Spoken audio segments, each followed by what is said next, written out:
অব্যাহত রাখে। এই প্রতিপাদ্যকে সামনে রেখে আমাদের 25 থেকে 27 মে এই 3 দিন ভূমি মেলার আয়োজন করা হয়েছে। এই 3 দিন ধরে আমাদের এই ভূমি অফিসে এবং আমাদের ভাঙ্গা উপজেলা ভূমি অফিসের অধীনস্থ 10টি ইউনিয়ন ভূমি অফিস আছে। সেই ভূমি অফিসগুলোতে ভূমি মেলা চলবে। আমাদের ভাঙ্গা উপজেলায় যে ভাঙ্গা পৌর ভূমি অফিস আমাদের এই চত্বরে, তার সামনে আমরা একটি বুথের ব্যবস্থা করেছি। আপনারা এই 3 দিন আপনাদের যে কোনো জমির সমস্যা, যে কোনো ধরনের জিজ্ঞাসা নিয়ে আমাদের কাছে আসবেন। আপনারা আশা করছি আপনারা সাথে সাথে সমাধান পাবেন।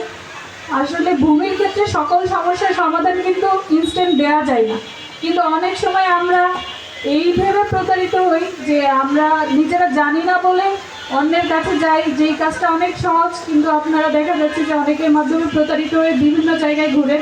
তো আমি চাইবো যে আপনারা এই 3 দিন আপনাদের যে কোনো সমস্যা, সহজ জটিল যে কোনো সমস্যা নিয়ে আমাদের কাছে আসবেন।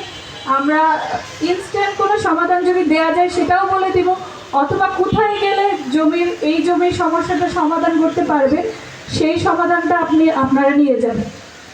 আমরা সকলেই জানি যে আসলে ভূমির সাথে আমাদের সম্পর্কটা কিন্তু অনেক আত্মিক সম্পর্ক। আমরা এই ভূমিতেই জন্মগ্রহণ করি, আবার মৃত্যুবরণের পরে যেই ধর্মেই থাকি আসলে দিন শেষে কিন্তু আমরা মাটিতেই মিশে যাই। তো ভূমির সাথে আমাদের একেবারে আত্মার সম্পর্ক।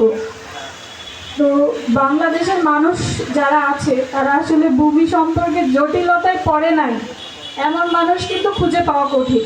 আমরা মূলত এই জটিলতাটাই পড়ি, কারণ হচ্ছে আমাদের অজ্ঞতার কারণে। আমরা বিষয়টা জানি না, যার কারণে আমরা বিভিন্ন সময় বিভিন্ন ধরনের জটিলতায় পড়ি। হয়তো দেখা যাচ্ছে যে কারণ আমার জমিটা জরিপের সময় আমি আমার অবহেলার কারণে হয়তো আমি উপস্থিত ছিলাম না, বা জমির কাগজটা নিয়ে যে মাঠে যেতে হবে সেটা জানতাম না, যার কারণে দেখা যাচ্ছে যে আমাদের ছোটোখাটো ভুলের কারণে আমাদের কিন্তু জমিটা অন্যের নামে রেকর্ড হয়ে যাচ্ছে।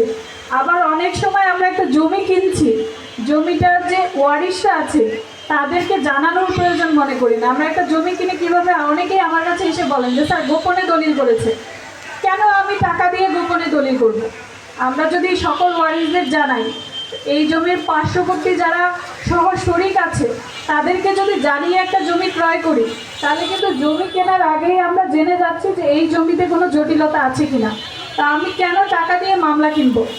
কিন্তু আমরা এই কাজটাই করি, এবং যখনই আমরা ওয়ারিশদের সম্মতি না নিয়ে তাদেরকে না জানিয়ে গোপনে একটা দলিল করে ফেলি, তখনই কিন্তু আমরা মামলার সম্মুখীন হই। আবার অনেকে দেখতেছি যে টাকা দিয়ে জমি না কিনে মামলা কিনছি। আরেকটা বিষয় আমরা করি, যেটা হচ্ছে জমির যে পূর্ব ধারাবাহিকতা আছে, যেটা আমরা যে জমিটা এসএতে কার, আরএসএ কার, সিএসএ কার, এরপরে বিএসএ কার, ওই ধারাবাহিকতাটা দেখি না। আমরা সর্বশেষ হয়তো কেউ একটা কাগজ ভুলক্রমে করে ফেলেছে বা তথ্য গোপন করে ফেলেছে, আমরা শুধু সর্বশেষ কাগজটা দেখে কিনে ফেলি। এটা আসলে ভূমি মেলায় আপনাদেরকে এই জন্যই জানাচ্ছি যে আপনি যদি একটা কাগজ কিনেও ফেলেন বা আপনি যদি চিন্তা করেন যে আমি জমিটা কিনবো, তাহলে আমরা যেন আমাদের নিকটস্থ যে ইউনিয়ন ভূমি অফিসটা আছে বা আপনার উপজেলা, একটা উপজেলা তো খুব বেশি বড় না, চাইলেই উপজেলা ভূমি অফিসে এসে কিন্তু আপনি তথ্যটা যাচাই করতে পারেন যে আপনি যেই কাগজটা দিয়ে জমিটা কিনতে চাচ্ছেন সেটা কি জমিটা সঠিক কিনা। তো আধুনিক বাংলাদেশের যে বিনির্মাণের যে অন্যতম একটা ক্ষেত্র হচ্ছে জনবান্ধব ভূমি সেবা জনসাধারণের দোরগোড়ায় পৌঁছে দেওয়া।